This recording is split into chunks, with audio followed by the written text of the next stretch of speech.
con el Señor.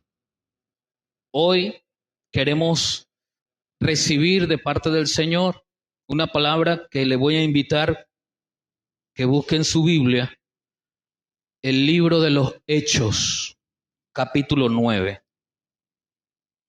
Hechos, capítulo 9. Y yo voy a leer desde el versículo 1 hasta el 6. Hechos, capítulo 9, versículo 1 hasta el 6. Vamos a esperar que todos lo tengan. Sígalo usted desde su Biblia, desde su propia lectura, para que podamos ir entendiendo todos, pero también conectándonos todos a través de nuestra base, que es la Biblia. Todo lo que un predicador diga que viene de parte de Dios debe tener su cimiento en la palabra de Dios, en la Biblia. Todo cuanto alguien diga. Y usted tiene la tarea, como los hermanos de Berea, en Hechos 7, de verificar que lo que el maestro, el predicador que está de este lado del micrófono y está enseñando, usted tiene el deber de verificar si eso está acorde con lo que la palabra enseña. Eso es lo objetivo, perdón. El resto es subjetivo. Que yo me pare aquí a decirle, Dios me dijo, es subjetivo. Usted me cree porque soy su hermano en Cristo y su pastor. Pero yo no le enseño nada con decir Dios me dijo solamente. Ahora, cuando yo le digo a usted, Dios nos dice, es ese primer escalón que subimos en este proceso de ser enseñado, nos indica que vamos por buen camino. No lo es todo, porque hay quienes enseñan mal, también basados en la palabra, pero es un buen camino. Usted sabe, bueno, allí estamos fundamentados. Por eso también insistimos en que usted traiga su cuaderno y su lápiz y anote, haga anotaciones. Si no los trae, si no los tiene, bueno, por lo menos puede recurrir a la transmisión que estamos haciendo. Normalmente la hacemos en vivo por nuestra cuenta IGEA Barinas en el Facebook y luego la montamos en nuestra cuenta en YouTube. Entonces usted tiene la oportunidad de volver a ir, volver a escuchar y anotar con más calma. Es decir, tenemos un número variado de oportunidades para escudriñar las Escrituras bien y que no seamos engañados por falsos maestros. Ubíquese en el libro de los Hechos, capítulo 1. Dice así la palabra del Señor, léalo en su Biblia. Perdón, Hechos 9, versículo 1 al 6. Hechos 9, versículo 1 al 6. Dice así la palabra del Señor. Saulo, respirando aún amenazas y muerte contra los discípulos del Señor, vino al sumo sacerdote y le pidió cartas para las sinagogas de Damasco, a fin de que si hallase algunos hombres o mujeres de este camino, los trajese presos a Jerusalén. Mas yendo por el camino, aconteció que al llegar cerca de Damasco, repentinamente le rodeó un resplandor de luz del cielo, y cayendo en tierra, oyó una voz que le decía: Saulo, Saulo, ¿por qué me persigues? Él dijo: ¿quién eres, Señor? Y le dijo: yo soy Jesús, a quien tú persigues. Dura cosa te es dar coces contra el aguijón. Él, temblando y temeroso, dijo: Señor, ¿qué quieres que yo haga? Y el Señor le dijo, levántate y entra en la ciudad y se te dirá lo que debes hacer. Señor, en esta hora, gracias te damos por tu palabra. Disponemos nuestras mentes y nuestros corazones para que tu Espíritu Santo, a través de esta tu palabra, nos enseñe. Podamos tomar, Señor, el camino que tú quieres enseñarnos en esta mañana. Gracias, Señor, en el nombre de Jesús. Amén. El camino que llevaba Saulo de Tarso en esta historia, en esta breve historia de estos versículos, es un camino bastante conocido, el camino a Damasco. Es un camino que es famoso porque implicó la conversión, la transformación de Saulo de Tarso, perseguidor de la iglesia, a Pablo, apóstol de la iglesia. Pero no solamente marcó la vida de este hombre, sino que es el inicio de el conocer cómo Dios actúa en una persona que está plenamente convencida de que lo que está haciendo está bien. Y el mensaje de esta mañana se titula precisamente El conflicto de la voluntad. Ese es el título de esta mañana, el conflicto de la voluntad.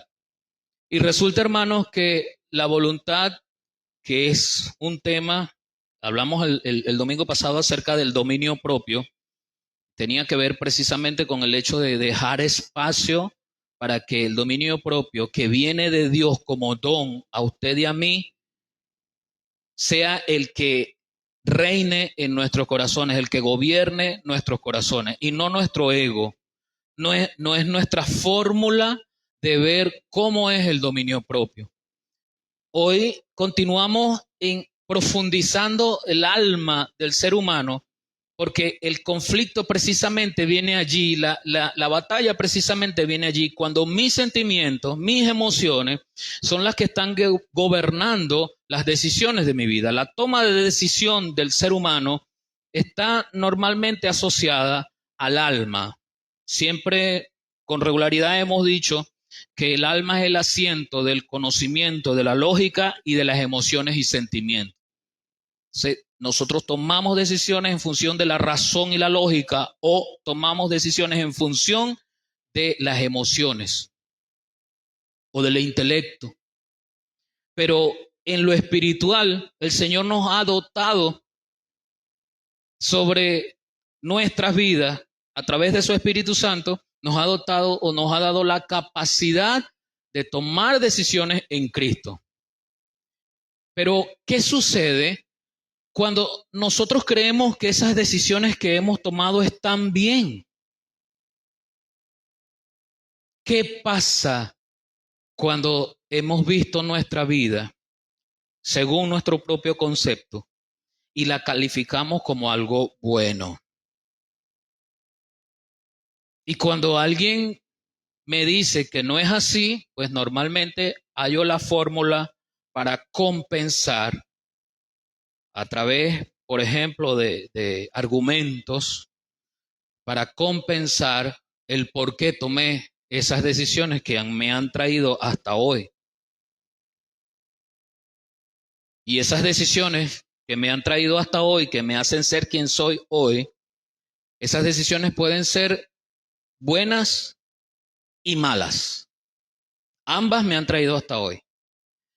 Pero el problema es que aun cuando yo determine lo que es bueno y malo, lo estoy determinando yo. Yo soy el que estoy definiendo lo que es bueno o lo que es malo. ¿Cómo define Dios lo que es bueno o lo que es malo? Ahí es donde yo debo pararme. Esa es la perspectiva que usted y yo debemos asumir. Saulo de Tarso comienza diciendo que viene respirando, o sea, su vida, su aliento estaba inoculado de esa idea, de esa misión de llevar cautivo a quienes estaban difamando la ley de Moisés. Su norte, su propósito de vida era la limpieza en Israel, era la limpieza de la religión que estaba emergiendo según su concepto. Tanto es así que ese convencimiento lo llevó a que se entrevistara con las autoridades del momento en la sinagoga para solicitar credencial que le permitiera meter preso a los cristianos. Pero yo quiero que usted vea esto de forma neutral, porque nosotros lo vemos horrible. Nosotros somos los de este camino. Pero Saulo de Tarso está plenamente convencido de que lo que está haciendo está bien. Le pregunto a usted, ¿usted está plenamente convencido de que lo que está haciendo está bien? ¿Se da cuenta? Porque Saulo de Tarso, hasta este momento, él está viéndose del lado de los buenos. Nosotros siempre queremos estar del lado de los buenos. Pero lo bueno y lo malo para nosotros es una perspectiva que se coloca desde lo moral, lo ético, y eso que es moral o eso que es ético, en algunas oportunidades es relativo. Esas verdades son relativas, cambian con la moda, con el paso del tiempo, con los intereses de quienes tienen dinero.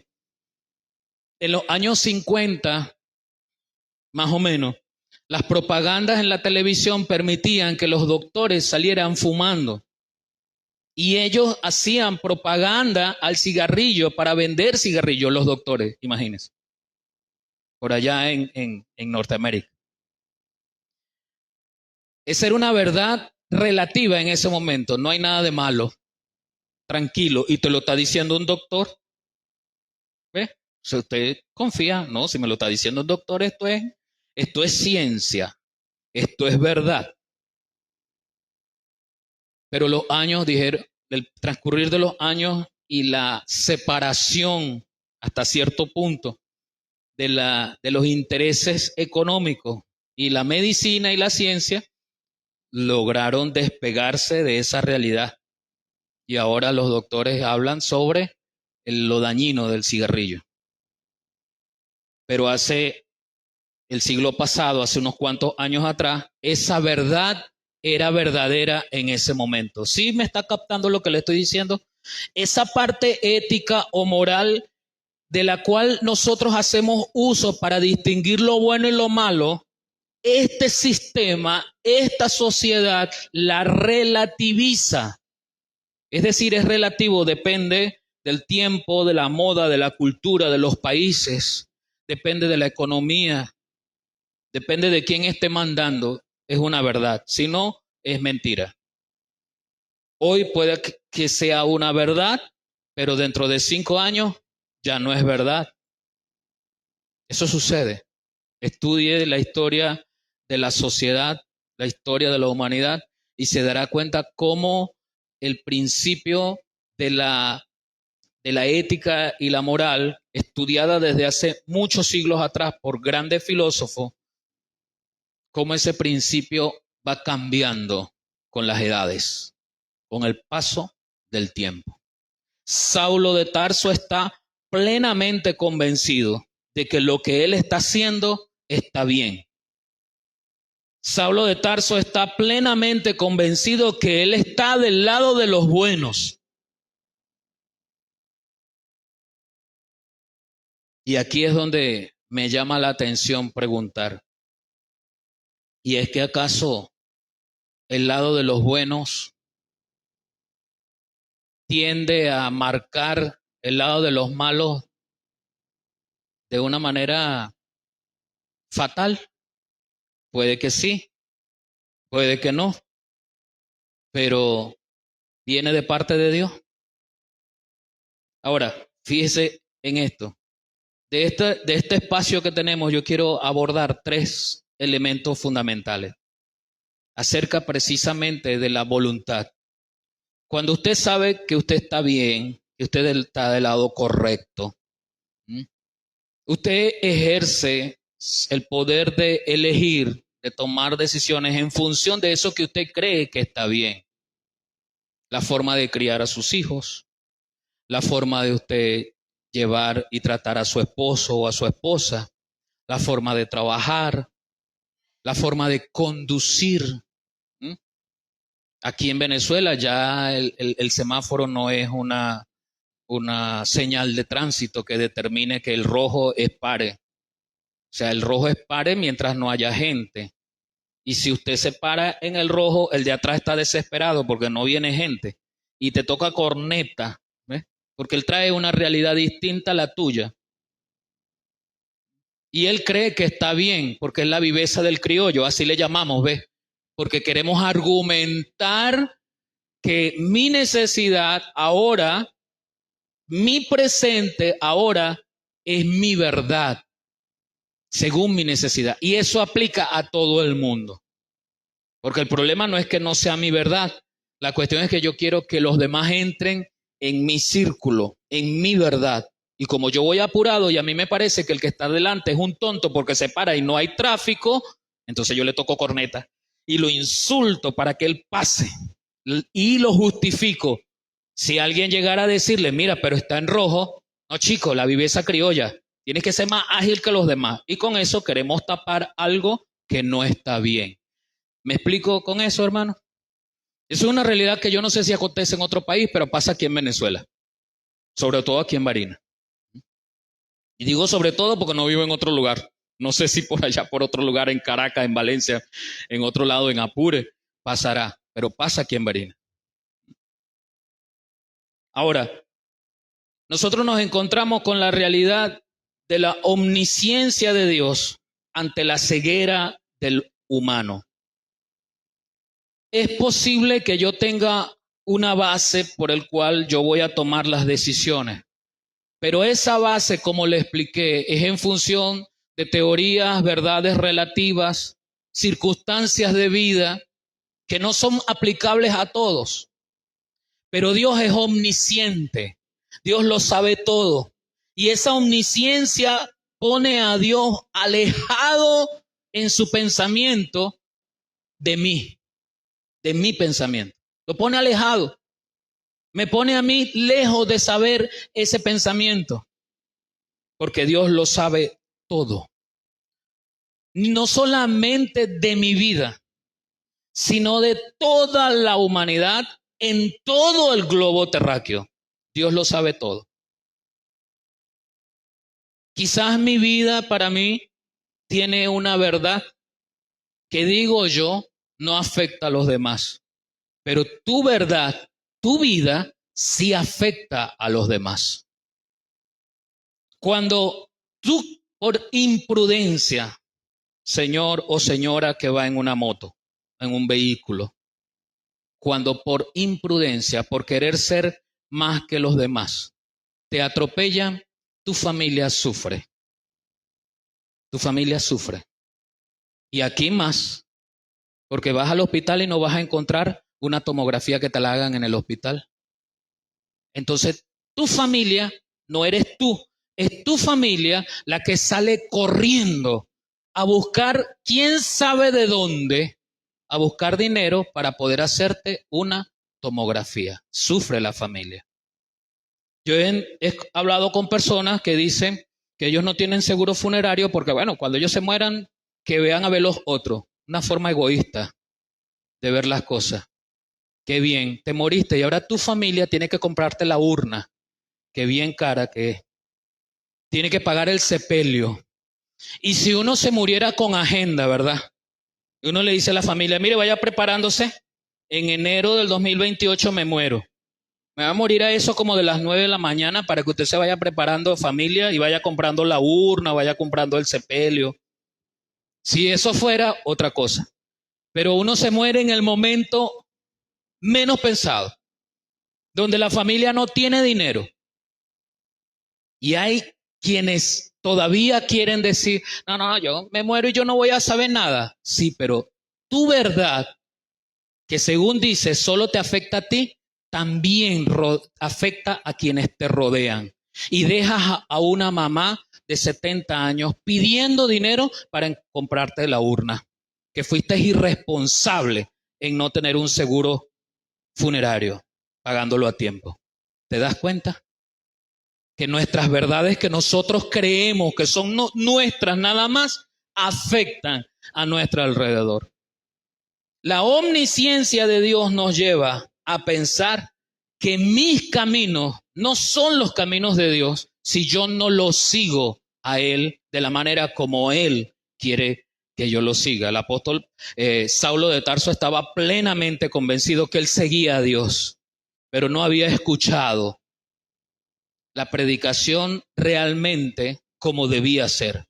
Hermano, mire, y es interesante porque Saulo de Tarso estaba tan convencido de esto que la gente sabía que no iba a haber una sola persona que lo pudiese convencer de lo contrario.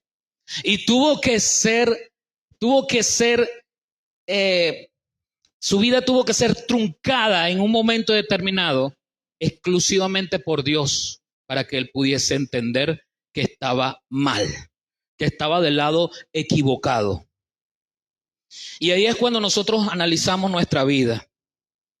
Jesús, estando allí en medio de toda esta realidad, viendo a Saulo de Tarso perseguir, dice en Hechos y describe a los hombres y mujeres en el versículo 2 de este camino. La palabra camino, el apóstol, el escritor de este libro, Lucas, hace referencia a los primeros cristianos, aquellos que se convirtieron después de la muerte y resurrección del Señor, creyendo en Cristo y no a través de la ley de Moisés. Y como describe a esos de ese camino, entonces el Señor Jesús ve y determina que debe encontrarse con Saulo de Tarso. Por supuesto, esto tiene que ver teológicamente con el hecho de que también Saulo de Tarso se convertiría en un apóstol de Jesucristo. Y para ser uno de los apóstoles de Jesucristo, uno de los requisitos es que debieron haber conocido o visto a Jesús. Y acuérdense que de los 12, Judas se ahorca, muere, los 11 nombran al sucesor y luego y nombran a ese sucesor en función a esos requisitos que tuvieron que haber visto al Señor, tuvieron que haber caminado con el Señor, y Saulo de Tarso, el mismo Señor lo derriba de ese camino donde venía, lo para, lo detiene de ese camino. Dice en el libro de los Proverbios capítulo 16, porque el problema, hermano, precisamente es lo que Proverbios nos dice. Ese es el problema real de Saulo de Tarso, en el cual nosotros nos vemos reflejados, fuera de la omnisciencia de Dios. Proverbios 16, 2. Todos los caminos del hombre son limpios en su propia opinión. Claro que sí. Nadie va a decir que anda mal. Claro que todos vamos a decir que la decisión que yo tomé fue la correcta. Por eso es que oímos tantas barbaridades ahora a través de los medios de las redes sociales. Tantas barbaridades.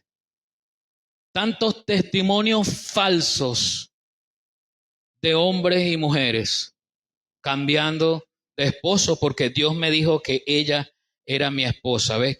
El Dios me dijo. Pero ella es una mujer casada. Pienso yo, Dios te va a unir a una mujer casada cuando Él mismo dice, no mires la mujer de tu prójimo. ¿Ves?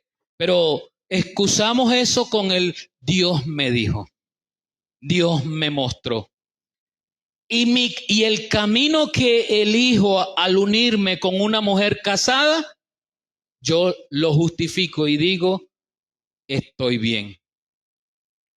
Así como el camino que el que hace lo malo, que el que roba y después quiere decir, quiere pegarse la teoría de Robin Hood.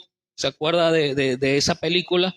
El ladrón que se cree que porque roba a los ricos para darle a los pobres, él es un buen ladrón. Qué lindo, ¿verdad? O sea, yo soy un buen ladrón porque yo no robo para mí. Yo robo para darle a los hambrientos y me justifico. Incluso a mí mismo, ¿no? Yo robo, no es porque yo tenga ganas de tener dinero, es porque tengo hambre. Por eso robo. Proverbios 16:2. Todos los caminos del hombre son limpios en su propia opinión. Claro, desde mi perspectiva, lo que estoy haciendo está bien. Es que yo estoy educando a mi hijo así porque mi mamá y mi papá me educaron así. Y si yo llevé palo, ellos también van a llevar palo. ¿Se da cuenta? ¿Eh? Si a mí me amarraban al poste, yo también los amarro a ellos al poste. Todos los caminos del hombre son limpios en su propia opinión. Saulo de Tarso llevaba la tarea de llevar a los de este camino presos ante los tribunales hasta el punto de darles muerte. Y él creía que esa era su misión de vida. La omnisciencia de Dios nos dice otra cosa. La segunda parte de este versículo 2 de Proverbios 16 dice, pero Jehová pesa los espíritus. La palabra aquí espíritus no está hablando exclusivamente de demonios, de cuestiones sobrenaturales, de esa dimensión que no vemos, de esa dimensión invisible. La palabra espíritu aquí habla de eso que me motiva. Eso que a veces le decimos a una persona, pero tú tienes un espíritu luchador, o sea, tiene ímpetu, tiene ganas. Bueno, esa motivación, eso es lo que quiere. Pero Jehová pesa las motivaciones internas tuyas y mías. ¿Por qué lo estoy haciendo? Normalmente las elecciones que tomamos las tomamos en función, como le dije, de criterios propios basados en el intelecto, en la razón o en las emociones. ¿Ve? Y las emociones siempre estarán ligadas a los deseos. Y los deseos, si se les da rienda suelta, ¿verdad?, terminan siendo deseos o pasiones pecaminosas. Se le da rienda suelta a esos deseos. El segundo elemento después de la omnisciencia de Dios que nos demuestra que nuestra propia decisión no es la más acertada, no es la más convincente, porque ese camino que estoy recorriendo, en mi propia opinión, no es limpio del todo. Desde la perspectiva de Dios, Saulo de Tarso estaba convencido de que estaba bien, pero Dios no. Pero no solamente eso, sino que en un versículo más adelante, en el versículo después que el apóstol cae, que Saulo de Tarso cae, y el Señor le pregunta, ¿por qué me persigues? ¿Quién eres, Señor?, pregunta Saulo. Y él le dijo, yo soy Jesús a quien tú persigues. Y el Señor Jesús le dice apela a una experiencia normal de la agricultura, algo que tenía que ver precisamente con esa costumbre de la ganadería, del trabajo agrícola, que conocía muy bien la mayoría de las personas de este tiempo. Y digo que conocía muy bien porque la mayoría trabajaba con agricultura o con ganadería en los diferentes rubros. Pero a mí me dicen algo así hoy, el Señor me llama a mí a través de un proverbio como este o un mensaje como este y me deja sin entendimiento. Pero Él le dice a Pablo, dura cosa te es dar coces contra el aguijón. ¡Wow! Y el Señor le está hablando en términos de parábola a Saulo de Tarso, cuando le pregunta, ¿quién eres, Señor? Y el Señor le dice, hablándole en esa parábola, utiliza una metáfora para hablarle a Saulo de un principio. Esa metáfora está compuesta por tres fundamentos. La primera distingue el aguijón. El aguijón no está hablando de un escorpión. El aguijón era una vara que los ganaderos de aquella época, una vara de madera que en la punta le colocaban un metal afilado parecido a un aguijón o a la punta de una flecha, ¿no? No tan triangular, pero más o menos tenía esa figura, ¿no? Y que se utilizaba precisamente para que los bueyes no retrocedieran cuando estaban arando. Como no habían tractores, se utilizaban bueyes para arar la tierra, prepararla para el sembrado. Y para que eso tuviese efectividad, los bueyes debían ir siempre hacia adelante.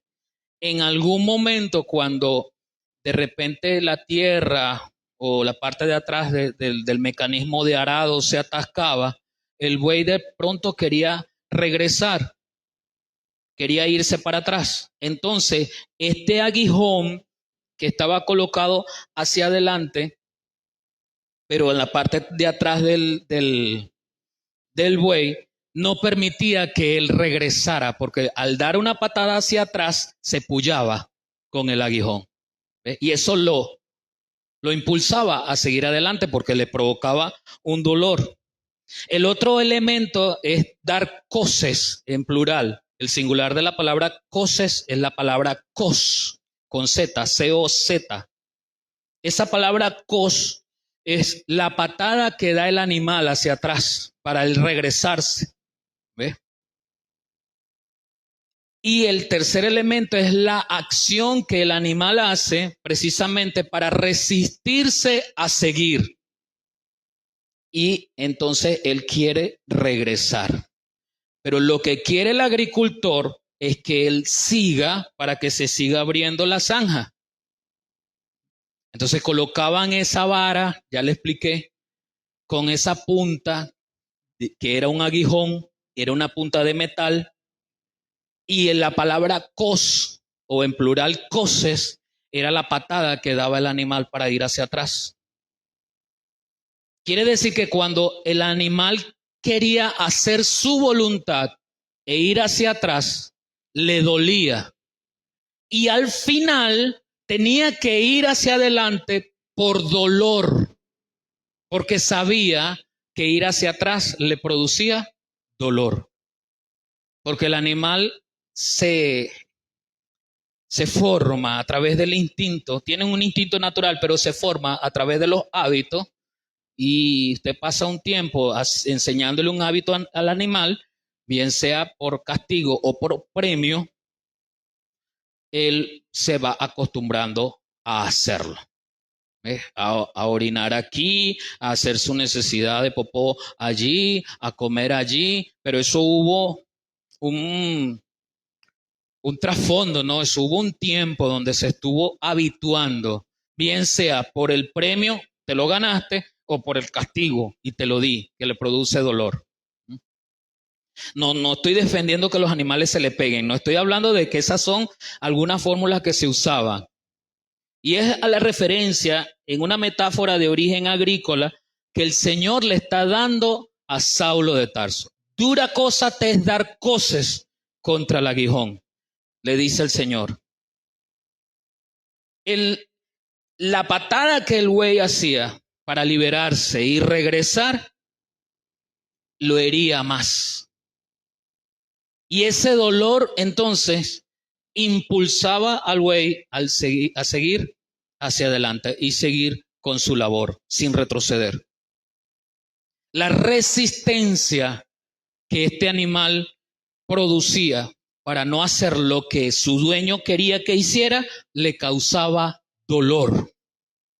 Y ese es el mensaje que el Señor le está dando a Saulo de Tarso. las patadas que estás dando te causan dolor, Saulo. Vas a seguir hacia adelante en mi camino porque las patadas que das te causan dolor. Dura cosa de dar cosas contra el aguijón. Es fútil resistirse a la voluntad de Dios. Y cuando nos resistimos a la voluntad de Dios, hay dolor. Bien lo dijo la hermana. Dios nos tiene tanta paciencia y misericordia que los primeros llamados son llamados suaves. Son llamados, ven acá, hijo, para pasarte la mano por la frente, por el pelo, por el cabello, por la espalda. Hasta que finalmente, cuando no queremos acceder, viene la enfermedad, viene la pérdida de un ser querido, viene la ruina. Dura cosa es dar cosas contra el aguijón. Es inútil resistirse a la voluntad de Dios. Pablo no era ningún desentendido. Saulo de Tarso, perdón, disculpe que me confunde a veces. Decir Pablo en este instante es recrear al apóstol en este instante, pero aquí él es Saulo de Tarso. Su identidad era una identidad vaga, no estaba definida. Por eso es importante llamarlo en este instante, llamarlo Saulo de Tarso, Saulo. Su identidad como apóstol no estaba definida, no era Pablo todavía. Ahora, escuche esto. El Señor, esa resistencia que le oponemos al Señor, muchas veces en nosotros está resultando dolor emocional, dolor físico, muchas veces en nosotros resulta en dolor circunstancial, es decir, va y viene, un momento, me sentí mal, ya, se fue. Otras veces es más permanente, pero como quiera que sea, no son ambiguos, son directos. Y son consecuencias naturales de haber sembrado semillas de limón. Porque siempre le digo, hermano, no pretenda sembrar semillas de limón y recoger manzanas. Siembra semillas de limón y recogerá durazno. Ah, no, ¿qué va a recoger? Limones. No estoy diciendo que el limón sea malo, no, pero la amargura de la fruta, como es el limón, no la va a comparar con lo sabroso de un durazno o con el sabor de una manzana, no, no estoy hablando de las utilidades que tiene. Estoy hablando de la realidad de que cuando creemos que estamos haciendo la voluntad de Dios y nos duele, seguimos permaneciendo en eso, a veces por nuestra fórmula de egoísmo. Hemos centrado nuestro ego en el medio de nuestra vida, que aún creemos seguir sirviéndole a Dios, pero desde nuestra perspectiva, a nuestra manera. Empiezo a justificar mis ausencias. No me congrego. ¿Ves? Y ahí es donde empiezo. Pero Dios sabe. Dios sabe. No perdono. Pero Dios sabe. O sea, Dios sabe. Dios sabe por qué no la perdono, por qué no lo perdono, porque Él me hizo mucho daño. Dios lo sabe. Entonces quiero como manipular los sentimientos de Dios, porque yo creo que Dios se mueve por sus sentimientos.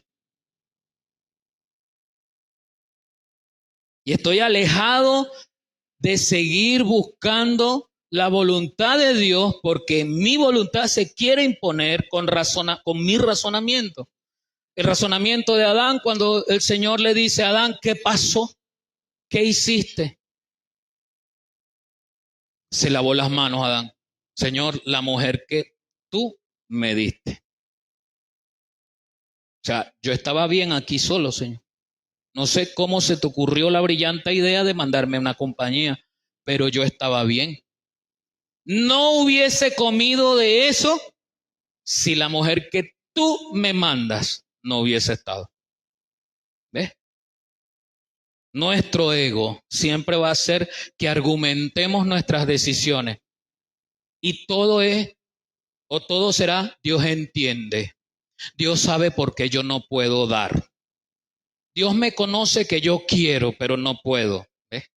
Esos son los argumentos que nosotros usamos en lugar de arrodillarnos, en lugar de vivir en su voluntad, en lugar de acudir a Él, como dice la palabra. No, yo creo como yo quiero creer.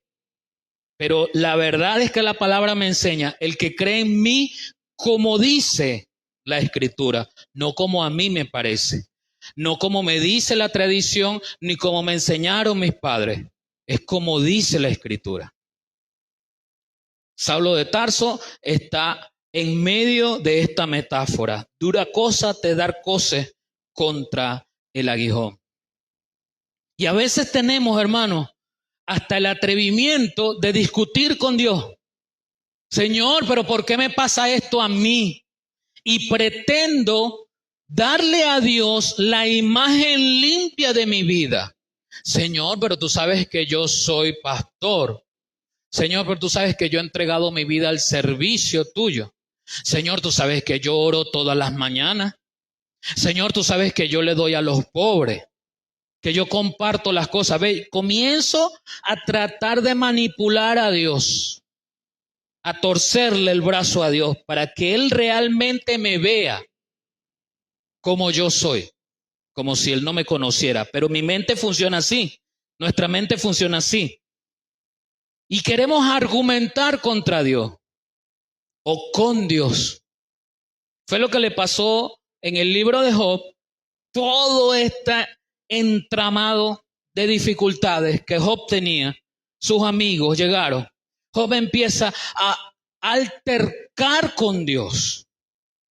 Job comienza a altercar con Dios. ¿Por qué, Señor? Yo soy bueno. Yo no he hecho nada. Y los amigos comenzaron a defender a Dios, como si, los amigos de Job, como si Dios necesitara defensa y metieron el pie. Porque ellos empezaron, en lugar de hablar de la omnisciencia de Dios y que Dios sabe, y por eso es que nosotros le estoy narrando esto, es porque nosotros a veces hacemos lo mismo que los amigos de Job. Eso le pasó porque debe andar en pecado. Eso le pasó seguramente porque queremos decir por qué. Y eso hicieron los amigos de Job. Cuando escuchan a Job decir, pero ¿por qué? Dios, pero yo soy bueno, pero Dios, yo hago esto, Dios, yo hago aquello. Entonces comenzaron los amigos de Job a decir, no. Dios no es injusto, dicen ellos. Hablando de realidades, mire cómo son realidades. Dios no es injusto para castigar al justo. Tú debes tener, ve, ahí venía algo, tú debes tener algo escondido, Job. Algo malo hiciste que ni siquiera te acuerdas para que Dios te tenga así. Porque Dios no es injusto. Pero usted y yo leemos al principio y nosotros mismos leemos cómo Dios calificó a Job. ¿O usted no sabe cómo Dios calificó a Job?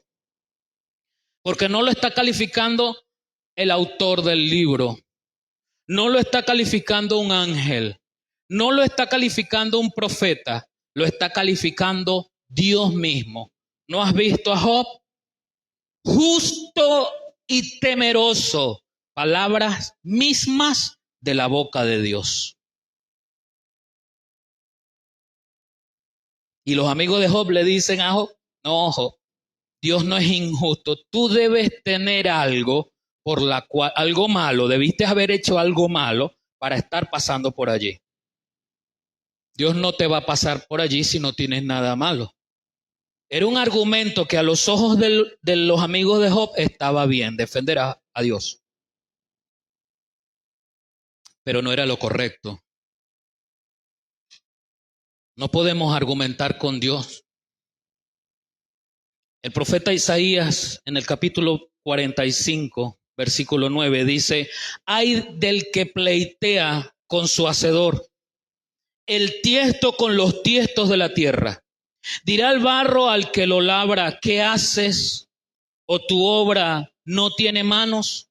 Y usted puede leer versículos 10, 11 y 12 y se dará cuenta la relación de lo que implica lo bajo, lo insignificante ¿Qué somos nosotros para pleitar y pedir razón a Dios de por qué hace eso? Es la voluntad de Dios. Es la voluntad de Dios, pero eso no nos basta. Hemos malentendido los textos. Pedid a Dios todo lo que queráis. Y esos versículos los malentendemos y queremos pedirle a Dios un carro, una casa, una mujer nueva porque la que tengo ya no me sirve, un hombre nuevo porque el viejo gordo que tengo en la casa ya no me sirve. ¿Ves?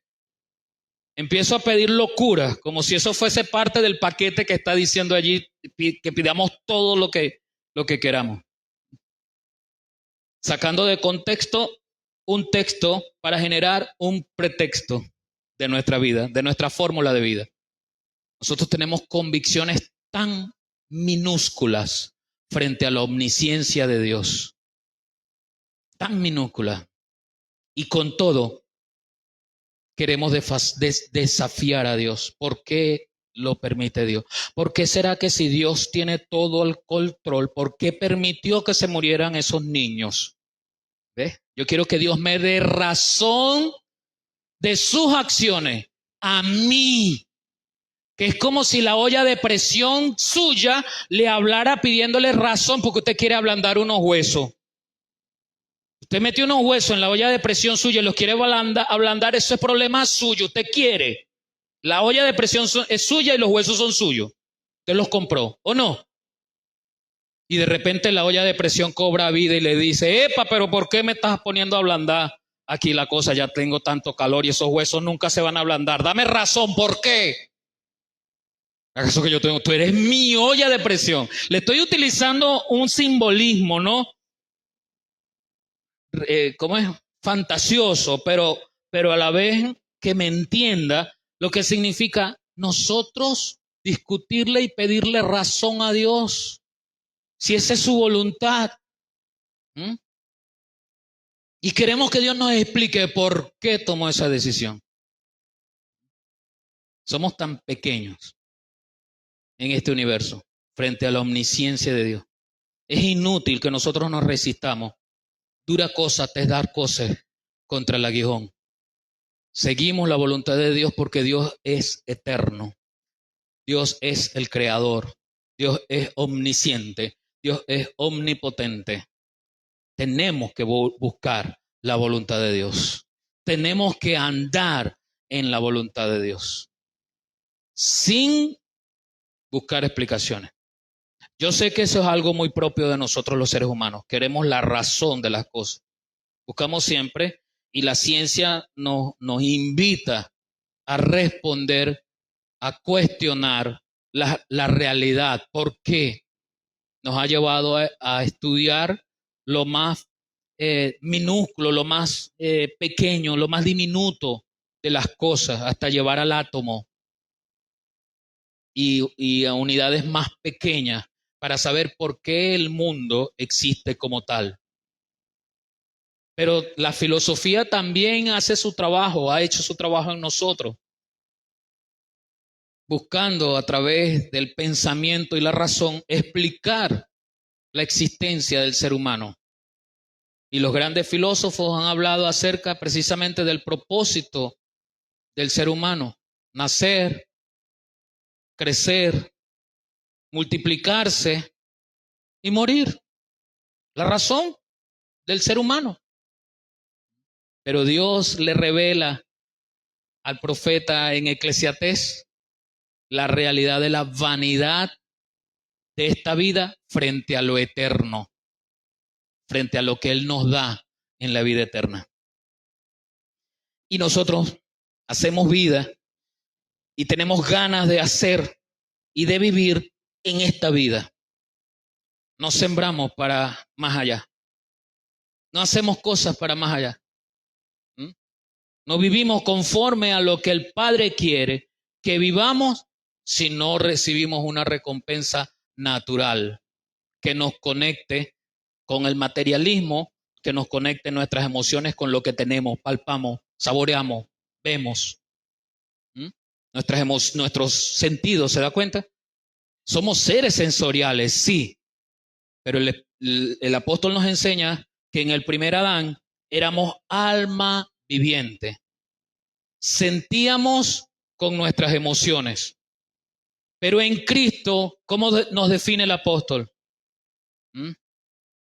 Como seres espirituales. No pretendo decir que la voluntad de Dios no se ha aplicado en su vida. No. Quiero es enseñarle que Saulo de Tarso estaba plenamente convencido de que estaba haciendo bien. Y solo cambió cuando tuvo un encuentro real con Jesús. En Job capítulo 40, versículo 1 y 2, yo le invito que usted en su casa lea el capítulo 38 y 39. Dios le da una clase magistral a Job en estos dos capítulos. Vamos a leer 41 y 2, pero yo le invito que en su casa usted lea el 38 y el 39. Porque este 1 y 2 está conectado a esos dos capítulos, donde Dios entonces le responde a Job esas preguntas existenciales. ¿Acaso tú hiciste el cielo? Le dice Dios a Job. ¿Acaso tú formaste el fundamento de la tierra? ¿Acaso tú haces llover? ¿Acaso tú haces aquello? ¿Tú haces esto? ¿Tú estuviste allí? ¿Tú estuviste acá? Esos dos capítulos, 38 y 39, son preguntas retóricas de Dios hacia Job. Y en este capítulo 40, Dios sigue diciéndole a Job, dice, versículo 1 y 2, además respondió Jehová a Job y dijo, ¿es sabiduría contender con el Omnipotente? Una pregunta de reflexión. El que disputa con Dios responda a esto. O sea, ¿quieres discutir conmigo? Respóndeme primero, ¿es sabio? ¿Es sabio que contiendas con el Omnipotente? Pero para entender esa pregunta, tienes que leer el capítulo 38 y 39. Búsquelo un momentico, no lo vamos a leer completo, pero para que usted vea cómo comienza estos dos capítulos hermosamente, Dios allí explicándole a Job. ¿Lo tiene? Voy a leerlo en la versión textual. Dice, Jehová respondió a Job, ¿ves? Palabra de Dios directamente a Job, desde el torbellino y dijo, ¿quién es el que oscurece mis designios con palabras sin sabiduría? Ciñe ahora tus riñones cual varón, yo te preguntaré y tú me responderás. ¿Dónde estabas tú cuando yo fundé la tierra? Voy a dejarlo hasta ahí y le voy a hacer la misma pregunta a usted. ¿Dónde estaba usted cuando Dios fundó la tierra? Si no responde eso, si no respondes eso, no puedes altercar con Dios. No le preguntes a Dios por qué. Porque no conoces cómo Dios fundó la tierra. No estabas allí. Yo no estaba allí. Entonces su voluntad es más grande que la mía porque Él sí sabe. ¿Cómo yo voy a tomar decisiones alejadas de lo que Dios me está mostrando en su palabra? Somos tan pequeños y queremos justificar nuestras acciones. Queremos justificar nuestros egoísmos. Queremos justificar nuestras metidas de pie, por no decir otra cosa. Nuestras malas decisiones. Los judíos, los fariseos se acercaron al Señor con la mujer que había sido hallada en adulterio, diciéndole al Señor, vamos a matarla, porque eso dice la ley de Moisés. Y apelaron a la ley de Moisés. Pero la voluntad de Dios era otra cosa. La misma multitud, bueno, no la misma en las personas, no, pero hablando del hecho histórico, esa multitud Vino también los doctores de la ley a preguntarle al Señor acerca del matrimonio. ¿Por qué Moisés permitió dar carta de divorcio? Le decían al Señor, si tú estás diciendo que no se divorcie, pero nuestro Moisés, que es mayor, dice que sí podemos divorciarnos. ¿O es que tú no crees en Moisés? ¿O es que tú no crees en la ley de Dios? Entonces Jesús responde y dice, sí, yo sé que Moisés les dio permiso para divorciarse, para dar carta de divorcio. Yo lo sé, eso es una realidad. Y hasta puedo creer circunstancialmente que Dios permitió, fue una voluntad permisiva de parte de Dios. Pero hay una razón por la dureza de vuestro corazón. ¿Eh? Cuando la razón, cuando el por qué se fundamenta en mi comportamiento, deja de ser algo que viene de Dios. Y Jesús mismo lo contrasta diciendo, pero al principio no fue así. Entonces, ¿a dónde va usted? ¿A la carta de Moisés, al abogado, o al principio, cuando Dios, el arquitecto, el que formó, fundó y construyó este universo, lo hizo y dio razones para eso? ¿A dónde voy yo? ¿A ese principio o a lo que me conviene? ¿Se da cuenta? ¿Ve? ¿Se da cuenta? Toda mi vida trato y he tratado de argumentar con Dios mis decisiones. Y usted y yo podemos estar plenamente convencidos de que está bien. Saulo de Tarso también creía que estaba bien. Saulo de Tarso también iba con convicción a apresar a los hermanos que estaba hallando durante su recorrido. Es más, iba a Damasco con ese propósito. Iba a Damasco, camino a Damasco, hermanos, con esa misión de vida y nada lo iba a apartar porque él estaba plenamente convencido de que llevaba una tarea de parte de Dios. Y no era así. Cuando finalmente, después que pensamos en la omnisciencia de Dios frente a aquel encuentro primario que el apóstol, que Saulo se encuentra con Jesús, Jesús le pregunta, ¿por qué me persigues? Jesús le habla entonces de lo que él sabe, superior a él. Después de encontrarnos la idea de que es inútil resistirnos a la voluntad de Dios a través de aquella frase, dura cosa te es dar cosas contra el aguijón, entonces podemos pensar en que debemos rendirnos como lo hizo Saulo de Tarso. Ríndete y pregúntale al Señor, Señor, ¿qué quieres que yo haga? Saulo de Tarso lo hizo, Señor, ¿qué quieres que yo haga? Fue la pregunta que dejó de lado la voluntad centrada, la certeza que se derrumbó. Vio Saulo de Tarso caer sus motivaciones. Ya no tenía que elegir, ya no tenía que decir frente a su hacedor, frente a su Señor, lo tenía delante de él. Dura cosa te es dar cosas contra el aguijón, y cuando Saulo de Tarso entiende que es inútil resistirse, entonces accede a rendirse. ¿Saben lo que significa con las manos levantadas? Rendición. Las manos levantadas demuestro que no tengo armas y que no tengo ninguna postura de combate para pelear. Y Saulo de Tarso se rinde para la transformación y le dice al Señor, Señor, ¿qué quieres que yo haga? Él tenía la misión en su mente creyendo que Dios estaba contento con lo que estaba haciendo, pero finalmente se rinde y decide hacer la voluntad de Dios. ¿Qué quieres tú, Señor, que yo haga?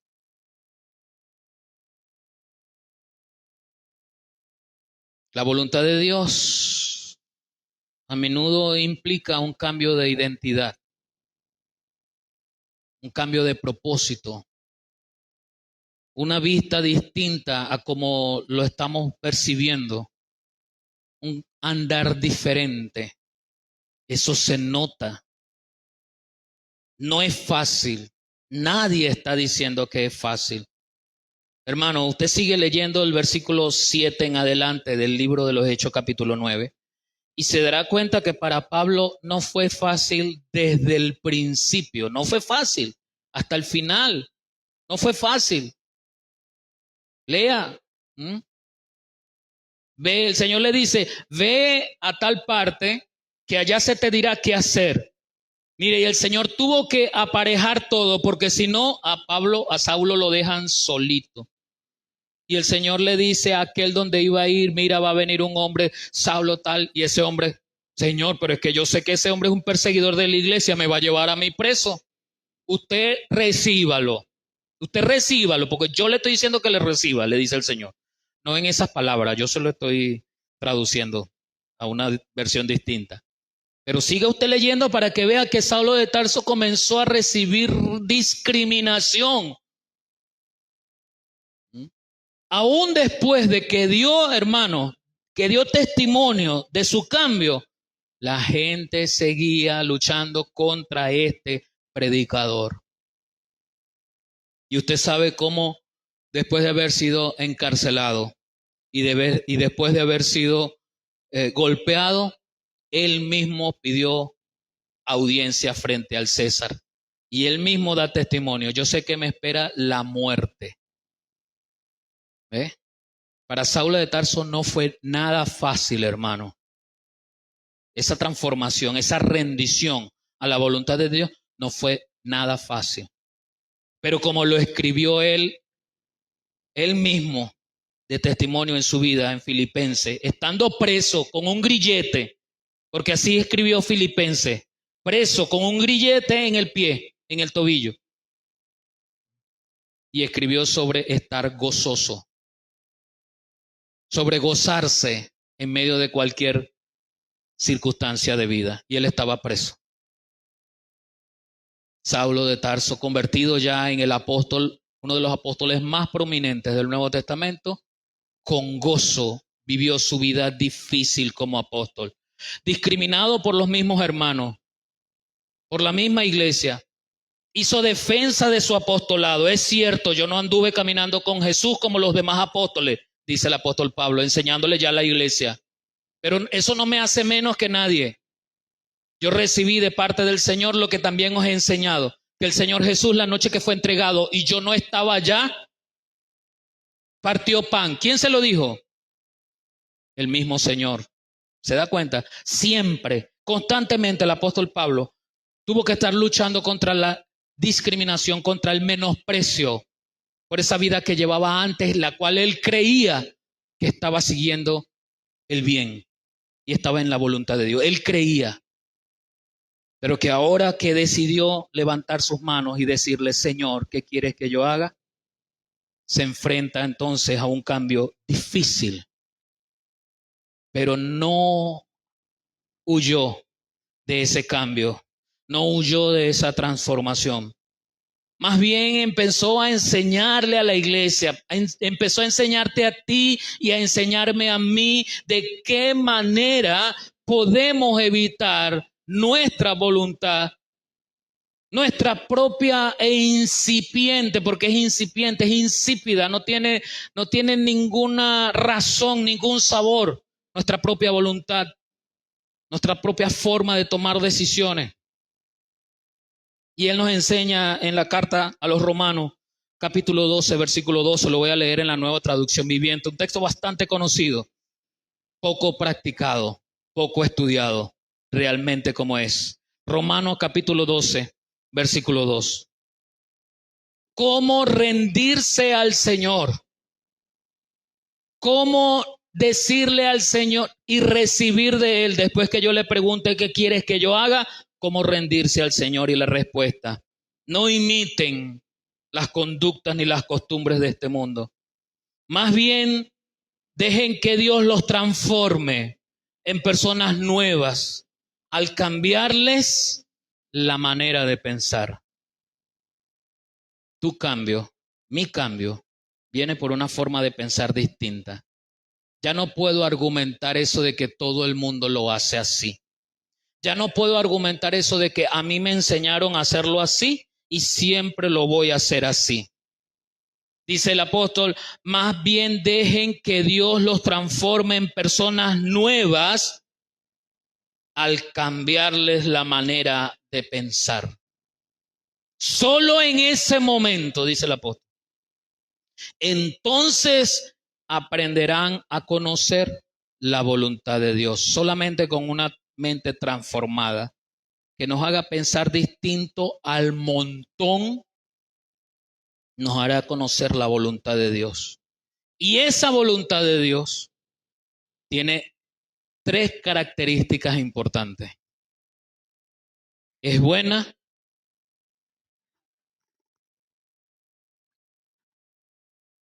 en definitiva, tal como la voluntad de Saulo no era la buena, mi voluntad para hacer las cosas tampoco es buena.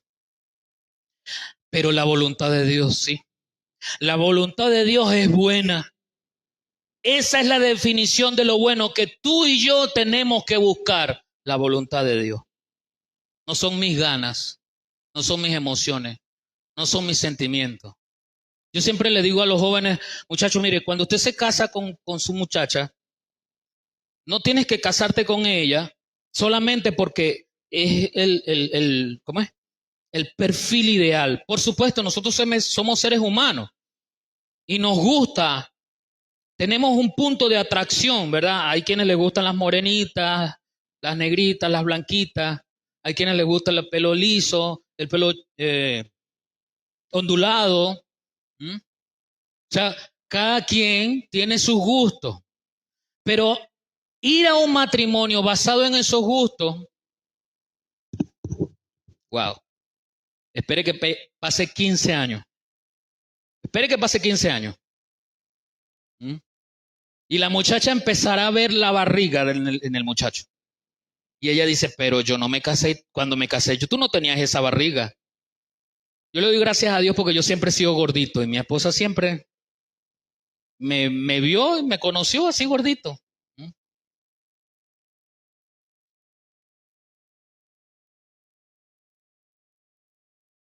Claro, ¿se acuerda aquel chiste, ¿no? Que estaba invadiendo por todos lados.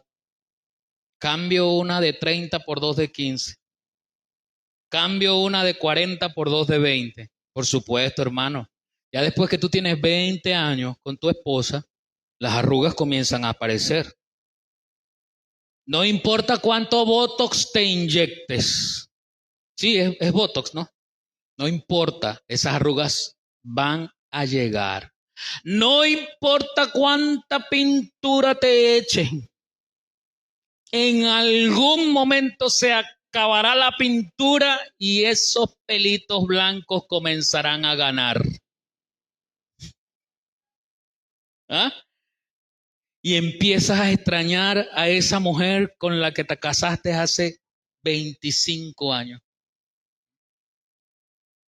Porque fue un matrimonio por emoción, fue un matrimonio por sentimiento, me ligó el gusto del físico. ¿Mm? Pero la palabra dice que la voluntad de Dios es buena. Y en la voluntad de Dios buena está su amor. Y nos enseña sobre el amor. Por eso yo le decía, siempre le enseño a los jóvenes, acércate a una muchacha si tienes la madurez para amar como dice la palabra. La palabra dice que el amor de Dios, el amor ágape, que debe ser el amor crucial, central en el matrimonio, es un amor sacrificial. Ya no son mis intereses, ahora son los intereses de mi esposa. Ya no son tus intereses, esposa, ahora son los intereses de tu esposo. Y esto no se trata con que la mujer es la que está cocinando y planchando y el hombre está trabajando. Eso no se trata de eso.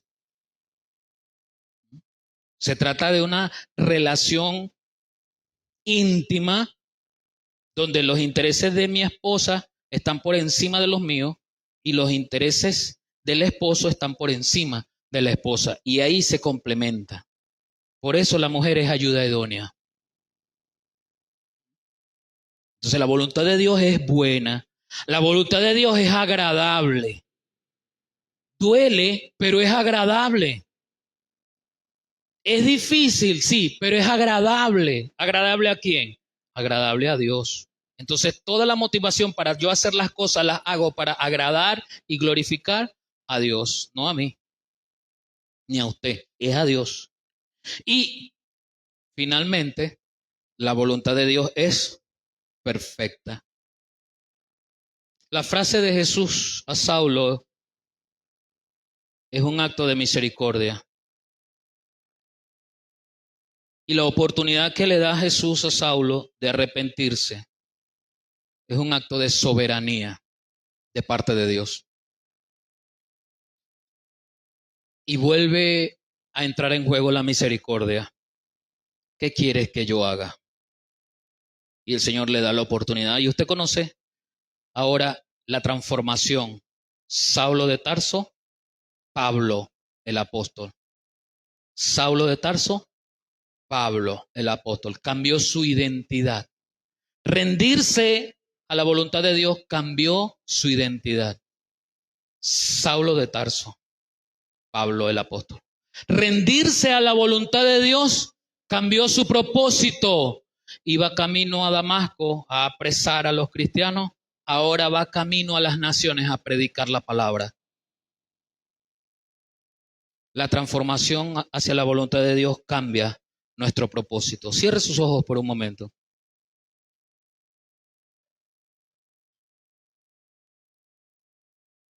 Y vamos a reflexionar sobre lo que creemos estamos haciendo y si lo estamos haciendo bien. Lo que creemos que lo que estamos haciendo es según la voluntad de Dios. Vamos a reflexionar un momento en eso. Y le invito a hacer esta reflexión porque Saulo de Tarso estaba plenamente convencido. Te pregunto, ¿es así? ¿Estás en la voluntad de Dios buena, agradable y perfecta? ¿Estás en la voluntad de Dios que te guía, que te transforma, que te ha dado nueva identidad y nuevo propósito? ¿O sigue siendo el mismo? Sigue siendo la misma. ¿Cuál es tu aguijón? ¿Cómo puedes aplicar a tu vida esa metáfora del Señor? Dura cosa te dar cosas contra el aguijón. Y finalmente, ¿serías capaz de aceptar la nueva dirección de Dios para tu vida? Señor, en esta hora queremos reflexionar acerca de nuestra voluntad y el conflicto que entra contra tu voluntad. Queremos pedir perdón porque altercamos contigo. Queremos pedirte perdón porque discutimos y queremos pedirte razón de tu voluntad. Perdónanos, Señor. Perdónanos, Padre. Queremos, Señor, llegar delante de ti y expresarte las palabras que dijo Saulo de Tarso. Señor, ¿qué quieres que yo haga? Guíanos en ese propósito nuevo, en esa identidad nueva. Corrígenos, Señor. Corrígenos, Padre. Tú conoces cada una de las familias que están en este lugar. Tú conoces cada una de las personas y cuánto necesitamos de ti, de tu poder que nos limpie, que nos transforme, que nos renueve. Ayúdanos y ministra, Señor, en nuestras vidas de esa transformación, de esa renovación, según tu voluntad. Quiero vivir solo en tu voluntad, Jesús. Eres eres mi buen pastor, tú conoces mi camino, Jesús. Puedo